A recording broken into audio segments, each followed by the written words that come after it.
Magbigay galang po tayo sa mabuting balita.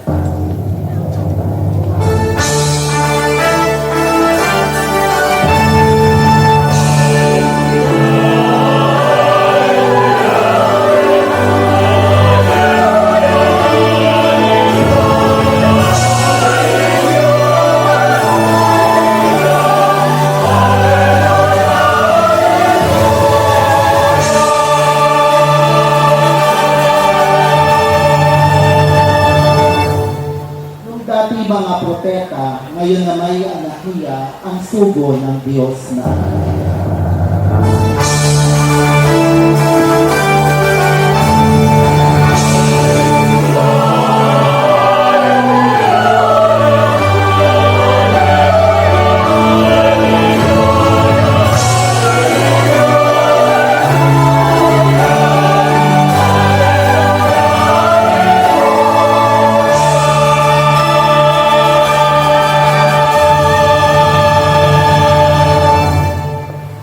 Sumainyo ang Panginoon.